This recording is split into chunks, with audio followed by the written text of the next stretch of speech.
আমি আমার নবীর জীবন থেকে যদি আপনাদেরকে আরেকটা এক্সাম্পল দেই বন্ধু, এখন আমি আমাদের দেশে স্বামী স্ত্রীর মধ্যে গলদ আছে না নাই? বর্তমান সমাজের যুবক যুবতী, নববধূ নবদম্পতি যারা স্বামী স্ত্রী, তাদের মধ্যে ম্যাক্সিমামই কলহ আছে না নাই? বন্ধুরে আমার, সাহাবী একজন, তার নাম হলো আব্দুল্লাহ। আমার দিকে তাকান। স্বামী তার স্ত্রীর কাছে আসে না, স্ত্রী তার স্বামীর কাছে আসে না। আমার ওয়াজগুলো এমন টপিকস আকারে ছোট ছোট কোট করে বন্ধু, বিরক্ত হন? একটু আওয়াজ দরকার আছে না? এগুলো বাস্তবতার দরকার আছে না নাই? বন্ধুরে আমার, আমি আপনাদেরকে রাসূলের আদর্শ নিয়ে আজকে আলোচনা করব। চিন্তা করে এসেছে রাসূল কিভাবে আমাদেরকে দিন সম্পর্কে অ্যাক্টিভ করেছেন। বন্ধু, বিয়ে হলো সাহাবী একজনের, 3 দিন হয়ে গেল। 3 দিন 3 রাত্র পার হয়ে গেল, সে তার স্ত্রীর সাথে বন্ধু দেখা করতে এখনো আসে না।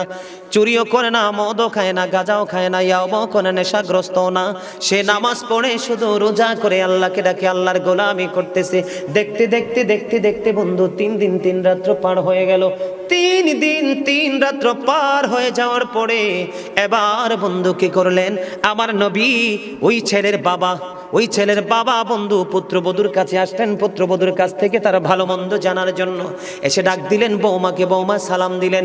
সালাম দেওয়ার পরে এবার ওনার পুত্র সম্পর্কে যখন জিজ্ঞেস করলো, এবার স্ত্রী একটা ডাক দিয়ে বলল, শ্বশুরকে ডেকে বলতেছে, বাবা গো, আপনার ছেলে অত্যন্ত নম্র, অত্যন্ত ভদ্র, অত্যন্ত পরেশগার, অত্যন্ত সুচরিত্রের অধিকারী, উত্তম চরিত্রের অধিকারী। বাবা, বিয়ে হয়েছে, কবুল বলে শরীয়তের আইনে বেদে আমাকে ঘরে তুলে নিয়ে এসেছে। আজকে 3 দিন পার হয়ে গেল গো, এখনো পর্যন্ত আমি আপনার ছেলেকে দেখতে পাইনি। জোরে জোরে আল্লাহু আকবার। কয়দিন পার হয়ে গেল? 3 দিন পার হয়ে গেল। বাংলা বই থেকে বন্ধু কালেক্ট করা এগুলো হাদিস শরীফ, এগুলো এই শিক্ষাগুলো আমাদের যদি গ্রহণ করতে পারি, তাহলে এই দুনিয়ায় হব আমরা ধন্য এবং পরকালে আমরা হব 100% পুরস্কার প্রাপ্ত। ঠিক কিনা বলেন?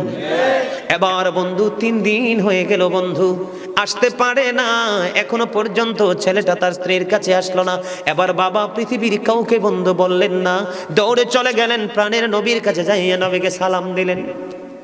ইয়া রাসূলুল্লাহ, ইয়া হাবিবাল্লাহ, নবী গো, ও প্রাণের নবী, আমার ছেলেটাকে 3 দিন হলো আমার সন্তানকে বিয়ে করিয়েছে। আজকে 3 দিন 3 রাত্র পার হয়ে গেল, এখনো সে তার বউয়ের সাথে দেখা করলো না। এবার আমার নবী শোনার পরে সন্তানকে ডাকলেন, ওই সাহাবী আব্দুল্লাহকে ডাকলেন। ডাকার পর সে আমার নবীর কাছে যখন বন্ধু হাজিরা দিলেন, আমার নবী বলল, তোমার স্ত্রী তোমার একটা অংশ। কারণ তুমি শুধু নামাজে সারাদিন মসজিদে পড়ে থাকলে চলবে না। দাদা কি ভুল বলছি? সারাদিন তুমি মসজিদে সেজদা দিয়ে থাকলে চলবে না। ও বন্ধু, তুমি 3 দিন 3 রাত্র 4 দিন 4 রাত 1 মাস 2 মাস 3 মাস শুধু তুমি পথে পথে ঘুরে ঘুরে আল্লাহর গোলামি করলে চলবে না। তুমি মুমিন হতে হলে নবীর আদর্শকে তুমি আপন করে নিতে হবে। গোলামির সময় আল্লাহর গোলামি করবা, কারণ সময় যখন হবে স্ত্রীর হকও তোমাকে আদায় করতে হবে। কথা বলেন না কেন? আমার নবী তো তাকে আদর করতে পারতো না? কথা বলে না, পারতো না? সে তো মদও খায়নি, গাঁজাও খায়নি, নেশাও করেনি, জো খেলেনি, পৃথিবীর নষ্ট কোনো কাজ করেনি। বন্ধু, সে আল্লাহর গোলামিতে ব্যস্ত। আমার নবী তাকে শাসন করলেন। শাসনের ভাষাটা ছিল কোরআন হাদিসের দৃষ্টিকোণ সঙ্গত ভাষা। বন্ধু, আমার নবী বললেন, স্ত্রীর হক আদায় করতে হবে, তুমি তোমার স্ত্রীর কাছে চলে যাও। আমার নবী আল্লাহর গোলামির জন্য বাস্তবতা, এটা কি ভুলে গেছে নাকি এটা মনে করিয়ে দিয়েছে? কথা বলেন না কেন? আজকে আমাদের সমাজের মধ্যে এরকম অনেক লোক দেখা যায় বন্ধু, নববধূ ঘরে রেখে কোথাও হারিয়ে যায়, অচিন দেশে হারিয়ে যায়। বন্ধু, একটা কথা মনে রাখবেন, আপনার স্ত্রী শুধু আপনার কাছে এসেছে পোশাকের জন্য নয়, খাবারের জন্য নয়, টাকা পয়সার জন্য নয়। স্বামীর কাছে যেই খোরাক স্ত্রীর জন্য আছে, এবং স্ত্রীর জন্য স্বামীর কাছে যেই খোরাক, স্বামীর জন্য স্ত্রীর কাছে যেই খোরাক আছে, পৃথিবীর কোথাও সেই খোরাক নাই। এটা স্বামী স্ত্রীর জন্য অবর্ণনীয় এক নিয়ামত।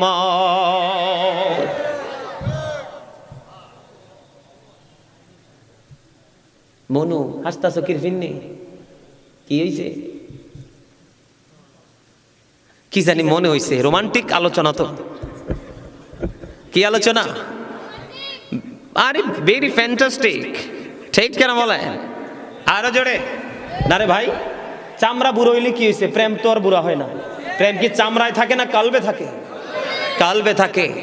বুঝতে হবে তো। আমার নবী তো করে বেঁধে দিল, এরে যুবক বউকে কষ্ট দিও না। স্বামী স্ত্রী যদি কিয়ামতের দিন কমপ্লেন করে, তুমি যত বড় মোল্লা সাহেব হাজী সাহেব হও না কেন, জান্নাত তোমার নসিবই জুটবে না। আমি আমার মা আমার বোনদেরকে বলতে চাই, কখনো স্বামীর কলিজায় আঘাত দিও না, কারণ স্বামীর কলিজায় আঘাত দিলে তোমার জীবনে জান্নাত জুটবে না। বন্ধুরে আমার, আমি ওই ভিতরের দিকে যাইতে চাই না, আমি শুধু আপনাদেরকে এক্সাম্পল দেব। আজকে নিতে রাজি আছেন না নাই? আমার এই আলোচনা আপনাদের কাছে ভালো লাগে? ইমানদারের কাছে ভালো লাগবে, কারণ এগুলোর মধ্যে বিন্দু পরিমাণ কোনো গলদ নাই। বন্ধুরে আমার, এবার আমি আপনাদেরকে আরেকটা জায়গায় নিয়ে যাব। বিশাল লম্বা জামাত শুরু হয়ে গেল, বিশেষ করে জুমার দিন অনেক লম্বা সময় মুসল্লিরা মসজিদে থাকতে হয়, হয় কি হয় না? অনেক লম্বা সময় মসজিদে থাকতে হয়। আসার পরে খুতবার বাংলা তরজমা হয়। প্রথমত মসজিদে গিয়ে বন্ধু সুন্নাত নামাজগুলো পড়ে কি পড়ে না? এখানে অনেক সময় বন্ধ পার হয়ে যায়। ইমাম সাহেব যখন মসজিদে কদমটা বাড়িয়ে দেয়, উনিও সুন্নাত নামাজটা আদায় করার পরে বাংলা তরজমা শুরু হয়ে যায়। তারপরে আবার বন্ধু যারা সুন্নাত পড়তে পারেনি, জামাতের আগে খুতবা পড়ার আগে আবার 4 রাকাত সুন্নাত পড়ার সুযোগ দেয় কে দেয় না? দেওয়ার পরে ইমাম সাহেব বন্ধু খুতবা নিয়ে দাঁড়িয়ে যায়, পুরো আরবি খুতবাটা দিয়ে দেয়। খুতবা দেওয়ার পরে বন্ধু জামাতে দাঁড়িয়ে যায়। অনেক লম্বা সময় মসজিদে পার হয়ে যায়। অনেক সময় দেখা যায় বড় বড় জামায়াতে বন্ধু মানুষের কাজের দিকে তোয়াক্কা করে না, মানুষের কর্মের দিকে তোয়াক্কা করে না, ব্যবসা বাণিজ্য নষ্ট হয়ে যাচ্ছে সেই দিকে তোয়াক্কা করে না, কারো বাগান ধ্বংস হয়ে যাইতেছে পানি সেচের ব্যবস্থা করতে হবে সেই দিকে তোয়াক্কা করে না, লম্বা কেরাত ধরে বসে থাকে। আছে না নাই? এখানে পানি দেওয়ার জন্য চলে গেল। এবার আমার নবী সাদ বিন মুআজকে ডাকলেন এবং যিনি নামাজ ছেড়ে চলে গেল বন্ধু তাদেরকে জরুরি ডেকে পাঠালেন। যাওয়ার পরে বন্ধু যিনি খেজুর বাগানে পানি দেওয়ার জন্য চলে গেল, আমার নবী খেজুর বাগানে যিনি পানি দেওয়ার জন্য চলে গেল, ওনাকে একটা শব্দ ওনার বিরুদ্ধে তিনি দাঁড় করায়নি। সাদ বিন মুআজ ছিল সেই মসজিদের ইমাম, সেই গোত্রের ইমাম। তাকে বলল, তুমি কি বিশৃঙ্খলা সৃষ্টি করতে চাও? বন্ধুরে আমার জোরে বলেন আল্লাহু আকবার। নবী ইমাম সাহেবকে শাসন করলেন। কাকে? ইমাম সাহেবকে শাসন করলেন, তুমি কি ফিতনা সৃষ্টি করতে চাও, বিপর্যয় নামিয়ে আনতে চাও? কেন গো নবী, কেন গো? আমার নবী বলেছেন ইমানদারের কাজটা পর্যন্ত ইবাদত। কথা বলেন না কেন? ইমানদারের কাজ কি? ইবাদত। কথা বলে না কেন? কারণ বন্ধু খেজুর বাগানে যখন পানি দিবে, খেজুর গাছগুলো কি থাকবে? একবারে সতেজ থাকবে। ফল যখন আসবে নিজেদের অভাব মেটাতে পারবে।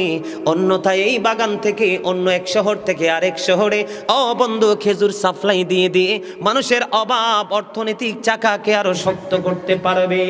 ঠিক কিনা বলেন?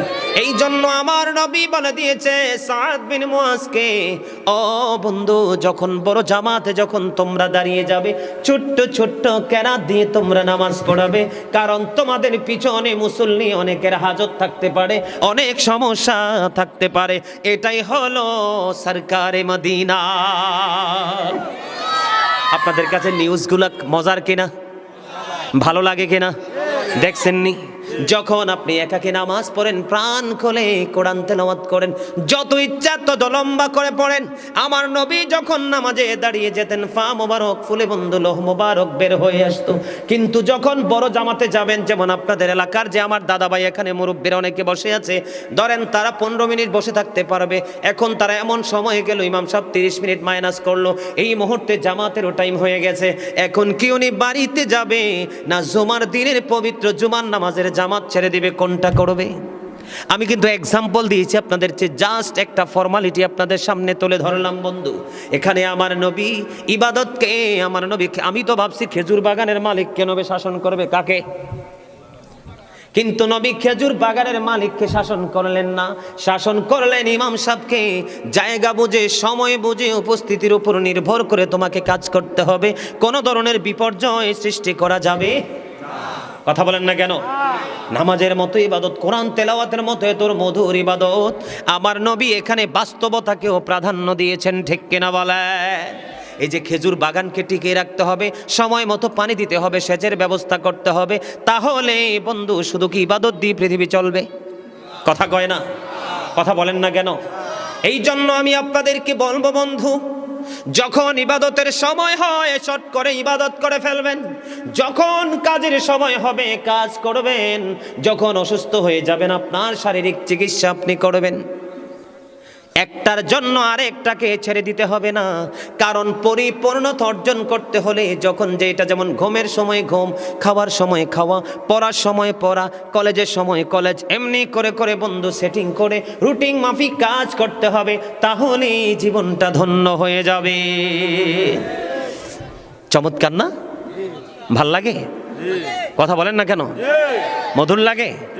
এবার আসেন বন্ধু, আপনাদেরকে আরেকটা মজার নিউজ দিব। আমাদের দেশে মসজিদ, মাদ্রাসা, রাস্তাঘাট, কত কাজে এতিম অনাথদেরকে আমরা দান করি কি করি না? আমার নবীর আদর্শ, আমার নবীর শিক্ষা যার সিনায় থাকবে রে, এই জীবন কোনো দিনও ধ্বংস হবে না। চমৎকার একটা হাদিস শরীফ আমি আপনাদেরকে শুনবো। নবীর প্রিয় এক সাহাবী বন্ধু অসুস্থ হয়ে গেল, আমার নবী তাকে দেখার জন্য চলে গেলেন। যাওয়ার পরে এবার ওই সাহাবী ডাক দিয়ে বলতেছে, ইয়া রাসূলুল্লাহ, ইয়া হাবিবাল্লাহ, নবী গো, ও প্রাণের নবী, আমার যত সম্পদ আমি সব আল্লাহর পথে খরচ করে দিব। আল্লাহু আকবার। কি করে দিব? আমি সব সম্পত্তি আল্লাহর পথে আমি খরচ করে ফেলবো। এবার আমার নবী বললেন, না না, তুমি সম্পত্তি খরচ করতে হবে না, কারণ তোমার সন্তানগুলো তুমি মৃত্যুবরণ করার পরে অন্যের কাছে হাত পাতবে, এটা কখনোই করা যাবে না। বরংস তোমার সন্তানকে তুমি সম্পদশালী করে যাও, হালাল উপার্জন দিয়ে তারা যেন তোমার ইন্তেকালের পরে যেন ভিক্ষা করতে না হয়। জোরে বলেন না সুবহানাল্লাহ, আর জোরে বলেন না সুবহানাল্লাহ। এবার